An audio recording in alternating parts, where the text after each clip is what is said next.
یا ایھا النبی حسبک اللہ ومن اتبعک من المؤمنین۔ یہ سورہ انفال کی آیہ مبارکہ ہے جس کے اندر اللہ رب العالمین نے فرمایا، اے میرے محبوب، اللہ آپ کے لیے کافی ہے، اور مسلمانوں میں سے، مومنوں میں سے وہ کہ جنہوں نے آپ کی پیروی کی، ان کی غلامی آپ کے لیے کافی ہے۔ مفسرین نے لکھا کہ یہ حضرت فاروق اعظم رضی اللہ تعالی عنہ کے ایمان لانے پر آیہ کریمہ نازل ہوئی۔ نبی علیہ الصلوۃ والسلام نے اللہ رب العالمین سے دعا مانگی، یا اللہ ایک عمر دے دے، اسلام کا کام ہو جائے گا۔ اللہم اعز الاسلام بعمر ابن الخطاب۔ قیامت تک کوئی بھونکتا رہے، کسی کے بھونکنے سے کیا ہوگا؟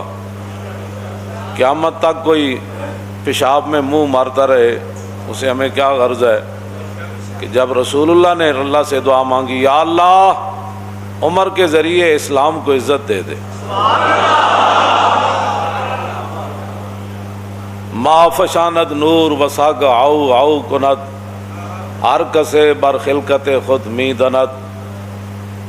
پوری دنیا اور زمین آسمان اور کائنات کا ہر ذرہ حضرت عمر کو جانتا ہے، ان کی غلامی کو بھی جانتا ہے، رسول اللہ کے ساتھ وفاداری کو بھی جانتا ہے، اور رسول اللہ کے دین کا جو انہوں نے کام کیا ساری دنیا جانتی ہے، پہاڑ بھی جانتے ہیں، اور جو حیوان ہیں وہ بھی جانتے ہیں۔ جب فاروق اعظم رضی اللہ تعالیٰ عنہ کو لولو نے دو دھاری خنجر جو ہے زہر سے بجھا ہوا، زہر آلود حضرت عمر پر دوران نماز، آپ نے اللہ اکبر فرمایا یا نہیں؟ صحابہ اس بارے میں واضح طور پر یہ بات ارشاد نہ فرما سکے کہ حضرت عمر نے اللہ اکبر فرمائی یا ابھی ہاتھ ہی اٹھائے تھے تو اس نے آپ پر حملہ کر دیا دوران نماز، تو آپ کا جسم مبارک جو ہے وہ کٹ گیا اور آپ مصلی رسول کے ساتھ ہی گر پڑے۔ تو بعد میں صحابہ پھر ایک حکیم کے پاس گئے، آپ کے علاج کے لیے دور دراز اسے لینے کے لیے گئے کہ بھئی آپ آئیں حضرت عمر کا علاج کریں۔ جب وہ حکیم صاحب صحابہ کے ساتھ آ رہے تھے تو راستے میں کہنے لگے میں واپس جا رہا ہوں، حضرت عمر کا تو وصال ہو گیا ہے۔ وہ کہنے لگے آپ کو کیسے پتہ؟ آپ نے فرمایا یہ جو بکری ہے نا دیکھ رہے ہیں، یہ جو فصل کھا رہی ہے یہ اس مالک کی نہیں ہے، یہ کسی اور کی بکری ہے جو غیر کا فصل کھا رہی ہے، اور جب تک حضرت عمر زندہ تھے تو بکریاں بھی غیر کا فصل نہیں کھایا کرتی۔ یہ اس بات کی دلیل ہے کہ حضرت عمر دنیا سے تشریف لے گئے۔ تو جو لوگ بے نماز ہیں، اور بے نماز بھی اس طرح ہیں کہ وہ جماعت کو کوئی اہمیت نہیں دیتے، کوئی شرعی مجبوری ہو تو وہ تو ہے، میں سب کے ساتھ یہ میں خطاب کر رہا ہوں، پوری امت کے ساتھ، کہ فاروق اعظم رضی اللہ تعالیٰ عنہ شدید زخمی ہو کر گر پڑے، اور لولو کو پکڑتے ہوئے مجوسی کو اور بھی صحابہ شہید ہو گئے۔ پھر ایک صحابی نے اس کے اوپر کمبل ڈالا، اس نے پھر اپنی گردن کاٹ دی تاکہ یہ راز ہی رہے کہ حضرت عمر کے شہادت کے لیے کہاں سے سازش چلی۔ تو بات جو میں کرنے لگا ہوں بہت بڑی بات ہے، اگر کسی کو سمجھ آ جائے کہ فاروق اعظم رضی اللہ تعالیٰ عنہ کو اگر بر وقت صحابہ اٹھا کر گھر لاتے، بر وقت علاج معالجہ ہوتا، تو یہ تو اللہ کی تقدیر ہے، اس کی میں بات نہیں کر رہا، لیکن جو بظاہر اسباب ہیں، بر وقت حضرت عمر کا علاج ہو جاتا تو ممکن ہے حضرت عمر بچ جاتے یا کچھ دن اور امت کو فائدہ ہو جاتا، لیکن حضرت عمر وہاں، آپ کا پیٹ مبارک کٹا ہوا ہے، خون بہہ رہا ہے، اور جماعت بالکل تیار ہے، تو نہ مسجد میں افراتفری مچی، نہ کسی نے جماعت کو چھوڑا، اور دو صحابہ کی لاشیں بھی پڑی ہیں وہاں، شہید ہو گئے۔ لیکن حضرت عمر نے عبد الرحمن بن عوف صحابی رسول کو فرمایا کہ آپ کھڑے ہو جائیں، مجھے یہیں زخمی رہنے دیں، آپ نماز با جماعت پڑھائیں۔ بس اگر کسی کو سمجھ آ جائے تو بہت بڑی بات ہے۔ اتنا بڑا نقصان ہو رہا تھا، لیکن حضرت عمر نے فرمایا نہیں، جو رسول اللہ راہ دے کر گئے نا، نماز پڑھائیں آپ۔ حضرت عمر ساتھ خون بہہ رہا ہے اور صحابہ کی لاشیں بھی پڑی ہوئی ہیں، لیکن جماعت نہیں چھوڑی گئی۔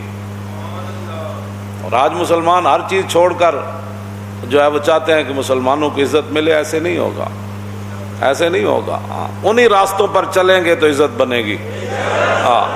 باطل نظریات اور باطل فلسفوں پر اسلام کی عمارت کبھی بھی تعمیر نہیں ہوگی، چاہے وہ سارا پاکستانی یونیورسٹیاں بن جائے اور ساری تسبیح لے کر بیٹھ جائیں، ایسے کبھی بھی نہیں ہوگا۔ راستے وہی ہیں جن پر صحابہ چلے، مستند راستے وہی مانے گئے جن سے ہو کر تیرے دیوانے، بس۔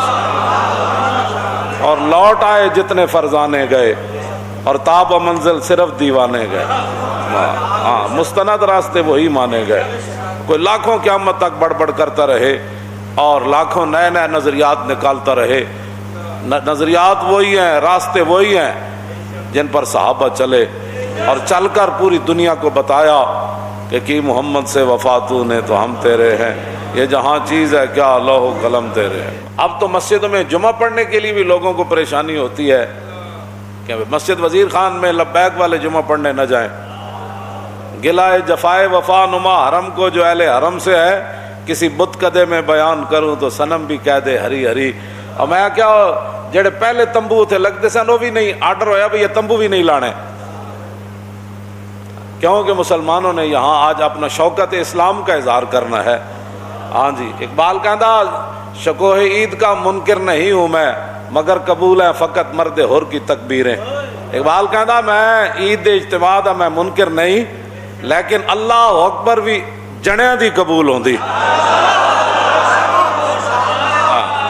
ہاں جی، جڑا اقبال مڑ مڑ کہندا اے حلقہ درویشاں او وہ مرد خدا کیسا، او حلقہ درویشاں او وہ مرد خدا کیسا، او جس کے گریباں میں ہنگامہ رستا خیز، جو ذکر کی گرمی سے شمع کی طرح روشن۔ اقبال کلندر لاہوری ایویں نہیں گل کی تھی۔ دسو اے ٹرمپ نو بھی اگر گل پتہ لگے نا کہ مسلمان جمعہ پڑھن جا رہے سن تے سرکاری سطح تے جڑے تمبو لگتے سن وہ بھی روک دیتے گئے، تے ٹرمپ کہے گا اسی بھی اسلام دے اتنے دشمن کوئی نہ، اسی تانوں اپنے چرچ دیتے نمازاں پڑھن واسطے اور تسی اپنی مسجداں وچ نمازاں پڑھن تو روک دیو۔ اوتھے کوئی جناب کوئی ہنگامے تے نہیں سن ہو رہا ہے، نہ کوئی تے بات ہو رہی سی۔ دسو تسی شاعر دا میں جڑا شعر پڑھیا نا او دا معنی اے وے کہ جو کچھ مسلمان اسلام نال کر رہے ہیں نا، میں کسی بت کدے وچ جا کے کہاں کہ وزیر خان مسجد وچ لوگوں نو سہولت نماز واسطے نہیں دیتی گئی اور لوگوں نو پکھے نہیں لا کے دیتے گئے، دریاں مسلے نہیں بچھائے گئے، تمبو نہیں لایا گیا، اس گرمی وچ پانی دا کوئی انتظام نہیں کیتا گیا، تے شاعر کہندا جے میں کسی بت کدے وچ جا کے بیان کراں نا کہ کلمہ پڑھن والےاں جمعے والے دن اے حال کیتا ہے، تے پھر بت بھی کہہ دے واہ واہ بھائی کیا بات ہے تھوڑی، واہ واہ بھائی مینوں منن والے تے پھر بڑا کچھ کردے ہیں تے تسی وحدہ لا شریک نو من کے اے کر دیو۔ بہرحال اپنے آپ امت مسلمہ جب تک نہیں بدلے گی ایسے ذلیل برباد ہوتی رہے گی۔ راستے وہی ہیں جن پر حضور کے غلام چلے۔